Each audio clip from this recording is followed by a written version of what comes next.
I've been thinking a lot lately about lifestyle content and why it doesn't seem as popular or at least as appealing as it once was. If you clicked on this episode, I'm guessing you also typically engage with lifestyle content, and I have to ask, do you still feel the same excitement watching it, or has something shifted for you too? While you think about that, let me introduce myself. Hi, my name is Elijah, but you can call me Lay. Welcome back to A Little Atypical, where we dive into all things wellness, personal development, and lifestyle topics. I like to approach typical topics from a not so typical perspective, and that's exactly what we're going to do today. Before I dive in, I want to make something clear. This isn't a hate piece on lifestyle content or creators in that niche. Instead, it's an honest reflection on how my relationship with this type of content has changed as I've gotten older and why I think many people are experiencing the same shift. As a teenager, I was obsessed with lifestyle influencers. Their morning routines, aesthetic vlogs, curated live felt aspirational. It was a glimpse into how I wanted my life to be someday. But now, basically in my mid-20s, something has shifted. Watching someone else live their life feels less inspiring and more distracting. It's almost irrational, but paying attention to what they're doing in their lives feels like it takes away from building my own. And I don't think I'm alone in this feeling. So that brings me to the question I want to explore this episode. Has traditional lifestyle content lost its appeal? And if so, why? One of my first theories is simple. Maybe I just perceive lifestyle content differently now because I'm a young adult. When you're a teenager, your life is still aspirational by nature. You're figuring out who you want to be, what you want your life to look like. Lifestyle content feeds that curiosity and desire. But as an adult navigating my mid-20s, my needs have changed. I'm not just dreaming about the future anymore, I'm actively building it. And watching someone else's life doesn't help me do that. Looking at my own analytics, so this is a smaller sample size, 26.7% of my audience is 18 to 24 years old. 48% are 25 to 34, 13.8% are 35 to 44, 8.3% are 13 to 17. And just for additional stats that I found interesting is 93% of my viewership is women and 7% is men. What stood out to me the most is that my content attracts people who are older than me. Nearly 50% of my audience is 25 to 34 years old. And here's what I think this is really telling. They're not here for typical lifestyle content. They're here for analysis of lifestyle content. This suggests that as people age, they don't just want to watch someone live. They want to understand why we're drawn to these creators in the first place. My content comes from a more psychology, philosophy, and sociology-based perspective rather than just living life. And I think that's exactly why it resonates with a more mature audience. The shift isn't just personal, it's generational. When you're younger, you tend to see things in absolutes. This is right, that's wrong. But as you get older and experience more, you develop more nuance. You can articulate why something resonates with you instead of just declaring it the only quote unquote right way. You start asking deeper questions about the content you consume and the influence it has on you. Of course, there's a spectrum to this. Anyone at any age can be open-minded or closed-minded, but I think your 20s and 30s are the times when you're most open to possibilities. When you're younger, there's often a desire to prove you know a lot, sometimes as a form of rebellion, and that same stubbornness can return when you're older, but it's more out of pattern and comfortability. However, I don't think this shift is just about age. There are fundamental changes in how lifestyle content is produced and consumed that affects everyone. For instance, as an adult, I am also less interested in products unless the creator talks about the science and reasoning behind them. Maybe it's because I studied product development, but the way most lifestyle influencers talk about products doesn't inspire me to buy them anymore. Let me explain why using the consumer product design hierarchy. I personally learned about this more in my product development class. It was for a beauty class, and I just found another version of it online. But, anyways, when evaluating products, consumers typically move through these levels. So, level one is foundational, like the basic needs, which basically covers functionality and reliability. So, functionality, does it work? Reliability, does it work consistently? Then from there, you move on to usability and convenience. So, usability, is it easy to learn slash use? Convenience, is it simple to integrate into my life? Third level is emotional and aesthetic. So, from the pleasurability of it, does it feel good to use? And for the aesthetic slash beauty part of it, does the look and feel add to its value? Then the final level, at least in the diagram I found, is meaning and identity, which is your personal connection. So for the meaning slash significance, does it help me achieve a higher goal? And the second part of it is status and symbolism. Does it represent who I am or aspire to be? And I think lifestyle influencers tend to hyperfixate on level 3 and 4, specifically the status slash symbolism aspect. But here's the problem with that. When they talk about it in that way, those center them and their lives. When I'm in a place of uncertainty, those reasons won't be as important to me. When I look for products, I prioritize price because in this time of age, it just makes sense to have a budget. I prioritize ingredients and, of course, like longevity. So, like, if I have to use a large amount for it to work and the size is small but the price is expensive, I just don't want it. And imagine if influencers tied their recommendations more to their community instead of themselves. Something like, I know the people in my community have expressed interest in insert specific goal or lifestyle based on our conversations. So if you're someone who enjoys insert activity or has a goal of insert outcome, a product I highly recommend is, and that's what you say the product, it fits these lifestyles because whatever reason. And since I personally do insert activity myself, I know how important it is to have a product like this. How it works is whatever explanation, and I love it because personal insight. Okay? Just like a simple formula, for example. Personally, I believe that approach would feel so much more genuine and helpful and less self-centered in the sense of a product. And to build off that last point, another issue people are having with influencers is the constant selling in the first place. And a lot of it is either undisclosed or just feels off. I remember the first time I started to distrust an influencer. She promoted this product on her main channel, right? Claiming she used it every single day as the first thing in her drinks because it was like this, I think it was like some type of powder. But the thing is, she also had a vlog channel where she filmed her day in the life content. And not once did I ever see her use that thing. That truly felt super misleading to me. Like, if this was truly a staple in your routine, wouldn't it just naturally show up in your vlogs? So that discrepancy made me realize, oh, this isn't a genuine recommendation. This is just a paid promotion.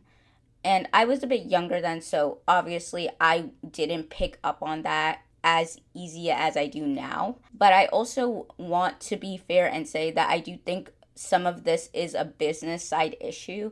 When you work with brands, they have a specific requirements and tight deadlines. So even if a creator genuinely wants to try a product before promoting it, they often don't get a realistic window to actually do that.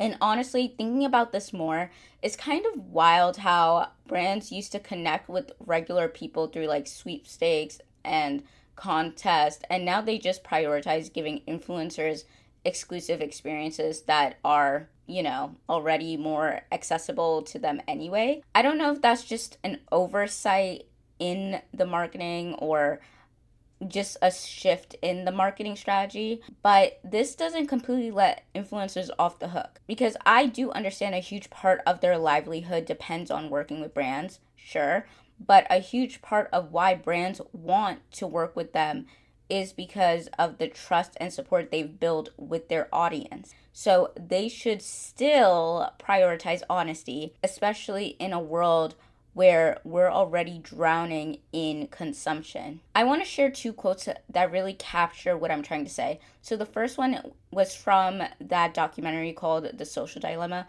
which is, if you're not paying for the product, you are the product. And the second one is, when you don't pay with money, you pay with time and attention.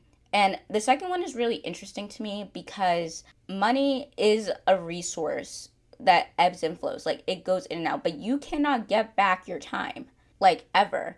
So these quotes, both of them highlight something important. When we don't pay for content with money, we're paying with our time, attention, and trust instead. And that actually makes creators more responsible, not less. And think about it. If an influencer's entire livelihood depends on their audience's continued engagement, then promoting products without actually testing them or being transparent about sponsorships is a betrayal in that trust. They're treating their viewers like commodities instead of community members. And the quote unquote product being sold isn't just the sponsored item, it's the audience themselves packaged up and delivered to the brand. This creates a real ethical obligation for creators to be selective and honest, because their audience is literally paying for their lifestyle with the most valuable non-renewable resource we have, time and attention. And that's exactly why I want to spend some time talking about the consumer side of all this. Based on social listening, people are tired of being constantly sold to, as I mentioned before. While we can't control what brands put out or which brands other people choose to work with, we can examine our own relationship with being influenced. What makes us easily influenced? What's our shopping process? If we stopped and reflected on that, we might realize we have more control than we think. I want to share something that made me realize how deep this issue goes for me. So recently, I had two dreams about mind control and dystopian societies. Genres I don't even really engage with either because they're just not my thing and they really are unsettling to me. And so in both dreams, the control came from ingestible things like food and like I think it was like tea in one of them. And I know they weren't being literal, but I think they were a signal to start evaluating what's fueling my personal decisions and choices.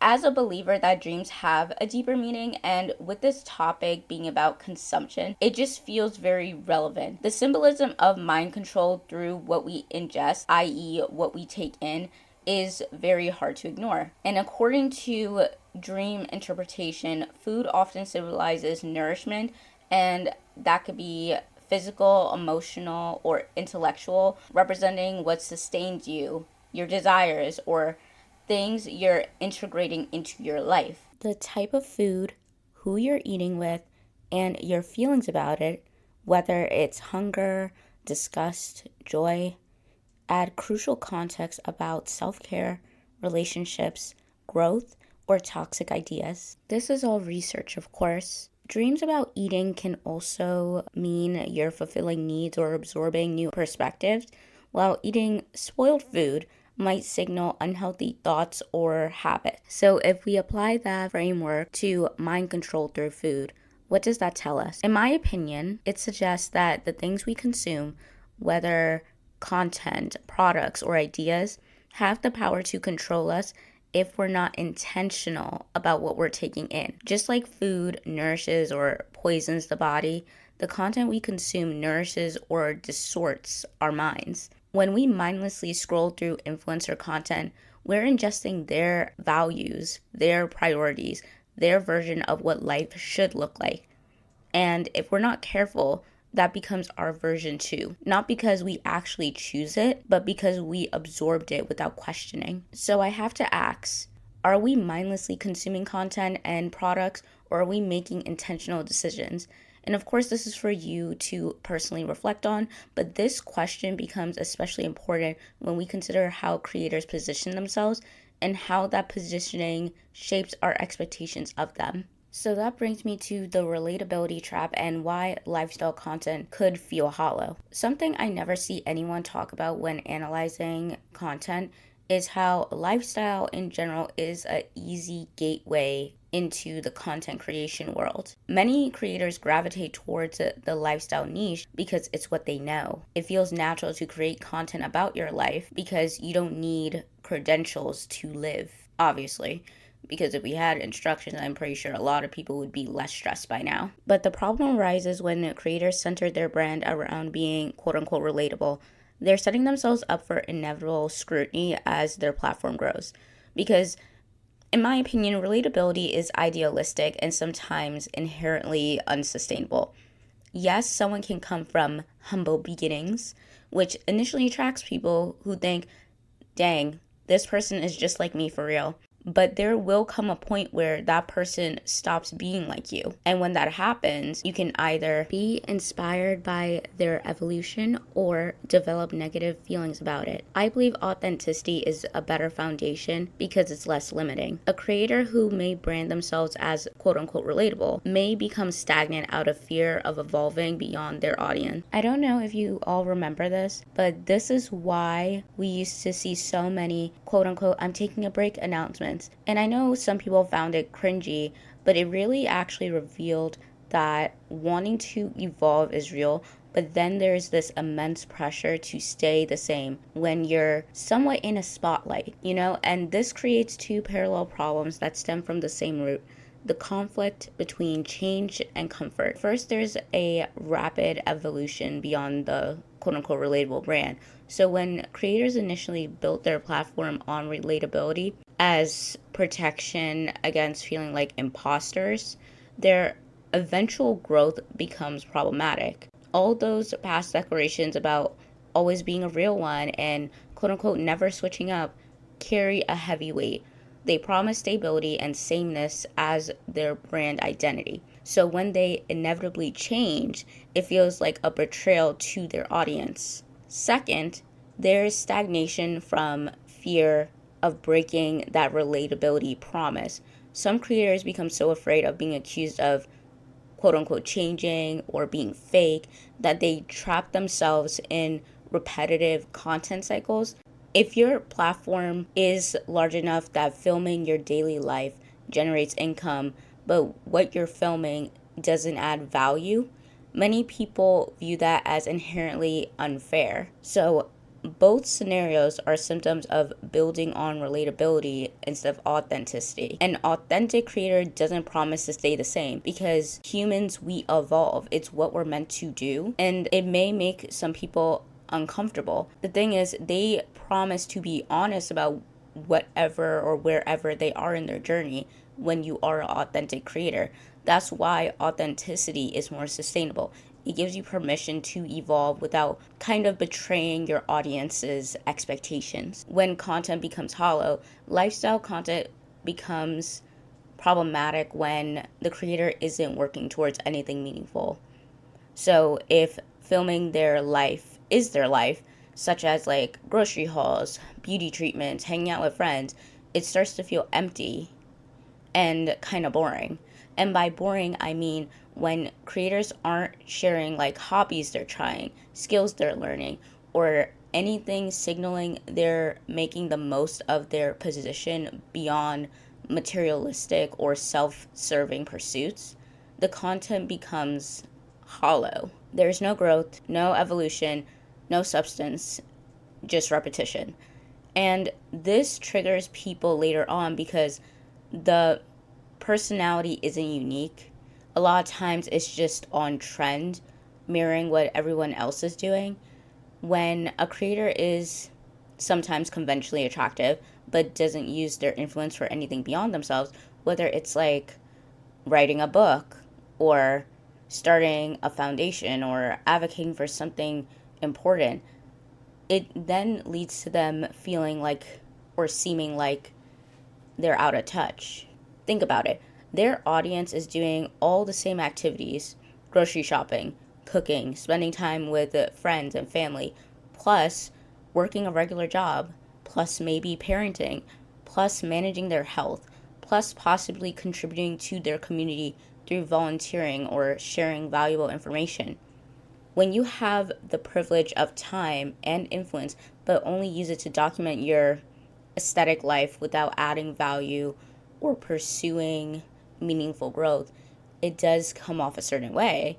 And I'm not saying this from a hater standpoint. I'm just sharing what I've heard from others online, which leads to the rise of community centered creators. And what makes creators stand out now, and it's something I've mentioned in many of my episodes that are more like trend reports, is how important it is to become community based, no matter what type of creator you are. People gravitate towards creators who give back, support their supporters, or offer real insights beyond just buy this or go here. Think about creators like Keith Lee, who is, a food reviewer who uses his platform to spotlight and support small independent restaurants. And yes, he does bring traffic to them, but he also usually leaves like a huge gift or something to leave, blessings. Another example is Trinity Tondelier of the Wellness Cafe, who also created kind of like a large group chat for her community and always encourages her supporters to go out, live their dreams. But also in her content, she provides insight. And similarly, Lena Lives, who is a YouTuber, well, now a lifestyle YouTuber, but she started more into the fitness and then moved to lifestyle. And she still does vlogs, but also has sit-down videos offering insight, and created a place for her community to connect as well. I think her community is the Day by Day Club. Another example is Haley Gamba, also a YouTuber, also has the Hail Yes podcast. I know she does traditionally like the Hail Miss thing, but traditionally her content is more advice centered as well. There's also May Alice Suzuki, who also is a YouTuber, primarily talks about growth, evolution, and lifestyle things. Her community is the Stoic Angels. She made a Discord for her community. And I also think she hosts things like trips for community members and stuff like that. And the last example I wanted to include was Grow with Joe. She is a fitness YouTuber, but her platform really exploded in 2020 because she was encouraging walking workouts, which was perfect for indoors. And people on TikTok were using the Grow with Joe hashtag. So she always was very positive and encouraging with people's fitness journey. And she also highlights and showcases her community's wins. And yes, I know not all these are strictly lifestyle creators, but they all have that one thing in common, which are they're very community centered. They either give back in real life, create support forums, or just provide genuine value beyond surface level content. And all this reminds me of a Substack I recently saw about the death of influencer culture, and I found it interesting, and I'm going to share a key quote that stood out to me, which was, "When the world feels like it's falling apart, our relationship to content fundamentally changes." And so the same morning routine that felt inspiring started to feel tone deaf. The luxury hauls that ranged from entertaining to watch to quote-unquote goals started to trigger us. The perfectly curated life influencer culture was built on stopped being a fantasy we wanted to escape to and started being a reminder of what we couldn't have. And that was by On Brand by Alex Manderston. And I will try to provide the link for this. Well, the only part is I'm not going to say it's not what we couldn't have, because I don't believe in being that limited, but I think it perfectly captures the shift. When times are uncertain, aspirational content doesn't feel aspirational anymore. It feels alienating. And I talked about this last February when I was doing my digital series about the different types of content creators you may come across and why they may trigger certain emotions, because I just found the psychology of it very fascinating. And of course, depending on your views of how things are, especially if you are someone who does like the lifestyle niche and want your own space in it. So you don't want to hate on what you want to become because that's just kind of toxic. So you're probably asking what strategies might shift audience perception, and I'm happy to provide my thoughts and insight.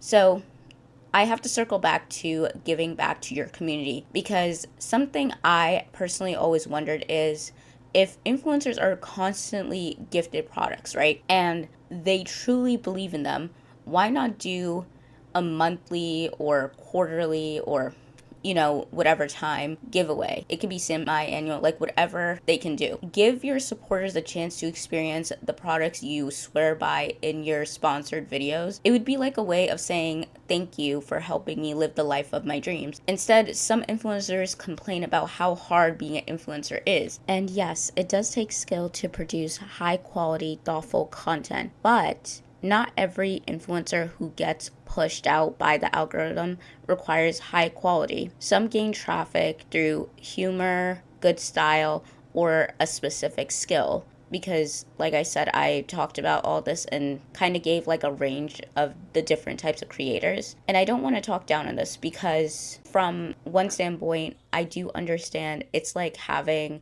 marketing skills, different like creation disciplines, promotion, PR skills all wrapped up in one, especially when you aren't a big creator. But honestly, I believe the things that matter most in general of becoming a creator is the first thing being patience, because for some people it is a longer game. There are some things that make people instantly attractive. It's how they say things, how they do things.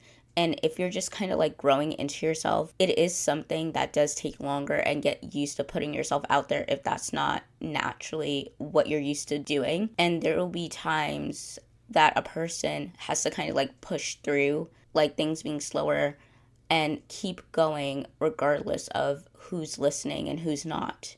And also, not being afraid of feedback or criticism, and the ability to show up and self-promote. So I ask again, why not use some of that privilege to give back? And I'm not saying it always has to be, like, you can obviously decide if how many times you do that, but it just makes more sense. And I also think that's another reason why lifestyle back then was a little better too, because I do remember certain creators doing giveaways, and yes, part of it was to grow their audience, and they always did it around like Christmas.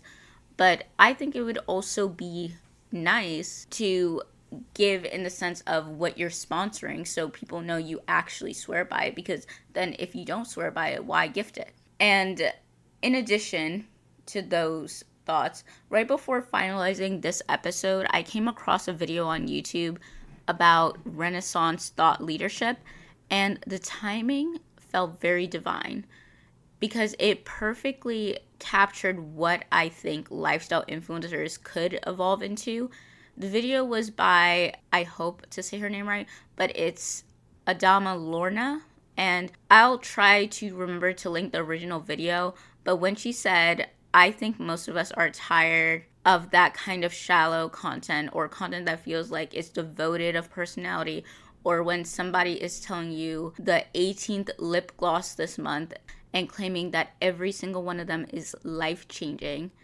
I knew I had to be sat for it, and I'll essentially give you my understanding of what she spoke about and how it is relevant to what creators should aim for to not be perceived so out of touch. The creator introduced the concept of Renaissance thought leadership, or RTL for short, which combined 3 elements. So she said Renaissance, which is the intersection of your skills, passions, energy, and values, basically carving out a unique positioning that only you can occupy. Thought, so sharing ideas, frameworks, and resources that contribute to a substantial body of work. And she does talk about in the video that every piece of creation should be adding to a body of work, just like how they do in like academia. And The last thing, leadership, which is bringing people along on the journey so they can prosper and grow with you. Again, this is like what I mentioned about community. What this framework that she shared offers is a powerful reframing for lifestyle creators, because instead of chasing trends or promoting endless products, creators could apply RTL by curating meaningful perspectives on living well that reflects their authentic values and expertise. I'm just going to share how lifestyle creators can apply this. So the first thing I wanted to mention is focusing on quality over viral moments. She also mentions this. And basically, rather than chasing algorithms, build bodies of work, like she mentioned, with skills and values. This type of positioning can lead to opportunities like being a speaker, consulting, even with smaller audiences. And with lifestyle, it could be anything you value within your lifestyle. So let's say you are a writer and that's something you do behind the scenes. Why not have maybe once a month having writing sessions and helping people lead? And if you do want to be an author or something like that, talk about the ins and outs of publishing, just, something, or how people could self-publish. Next is obviously sharing the why behind your choices. So kind of like how I mentioned, I like to talk about philosophy and reasoning.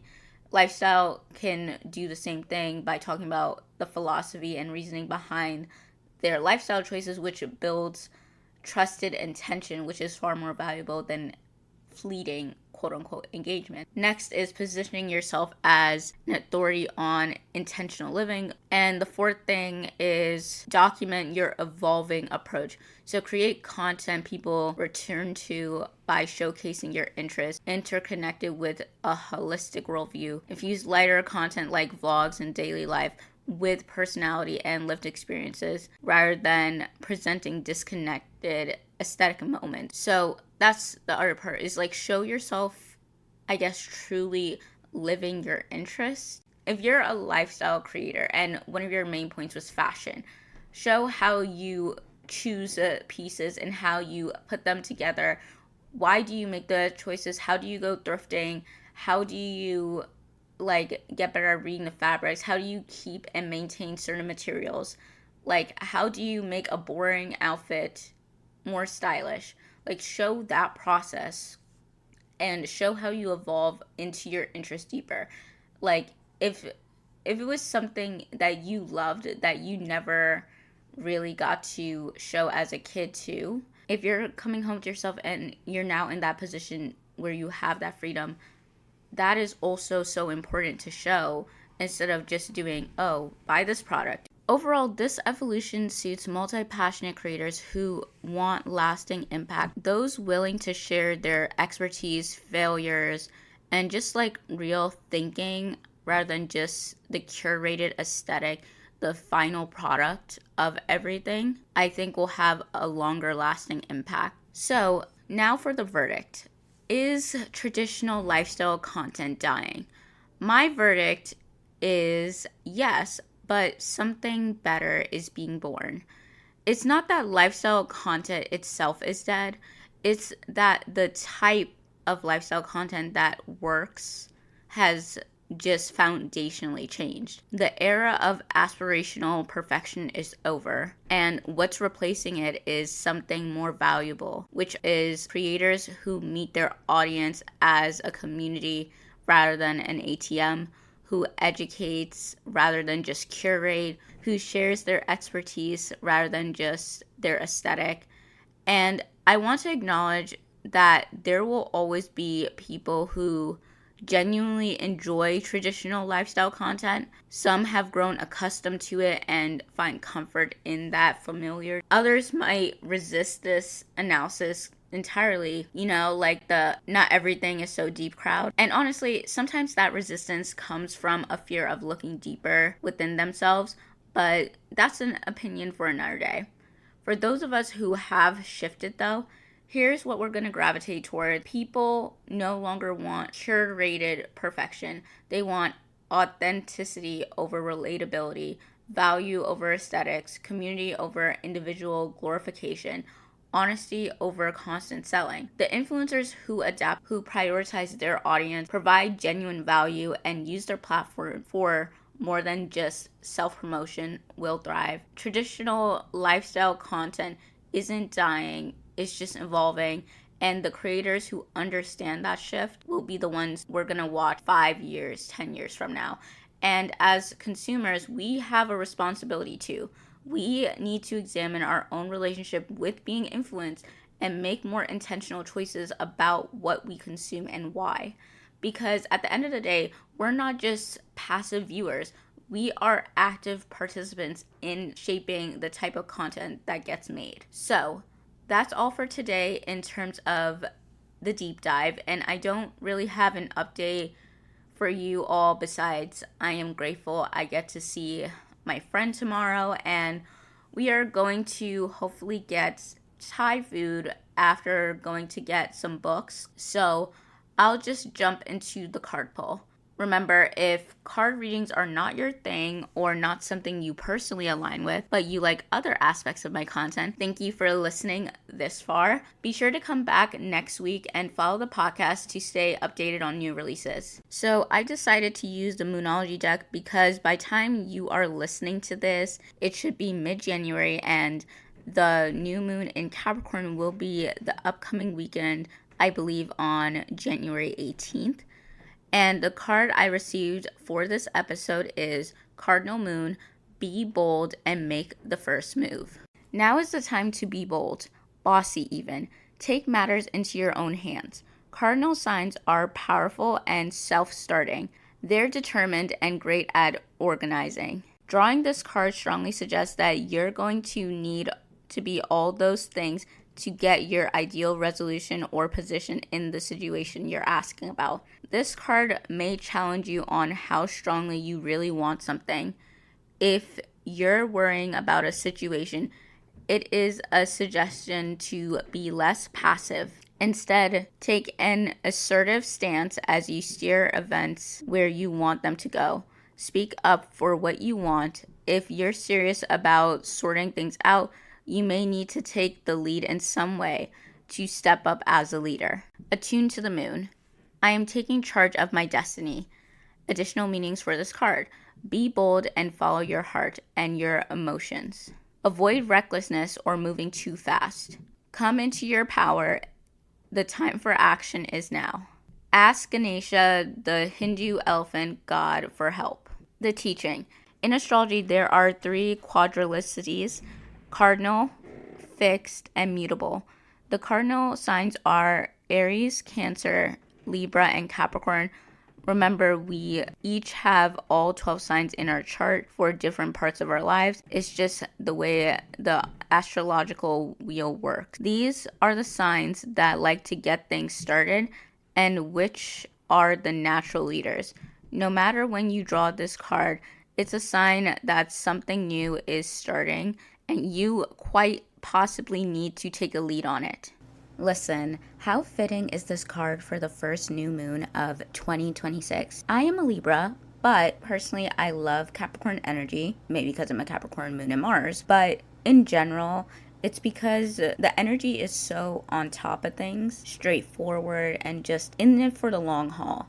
And how this card relates to the episode in general is about taking charge of our relationship with content for the long term, or even with the leadership stuff like of the RTL. So this isn't about quick fixes or jumping on trends. It's about making intentional choices that build towards lasting impact. If traditional lifestyle content isn't serving us anymore, we can be bold in curating what we watch, supporting creators who prioritize longevity over virality, and even becoming the kind of creator we wish existed. The message here is about playing the long game, building trust, creating value, and investing in content that will still matter years from now. This year is about centering longevity. in our choices, our consumption, and our creative work. And so that's all for today. Thank you for tuning into today's episode of A Little Atypical. If you found this helpful, don't forget to subscribe and share with someone who might need to hear this message. Remember, view the description box where you can find important links such as the one to my website where there's so much more bonus content, and hopefully I will be hosting more on Substack. So until next time, have a good day, evening, or night, and stay authentically atypical. XO, my loves. Okay, bye.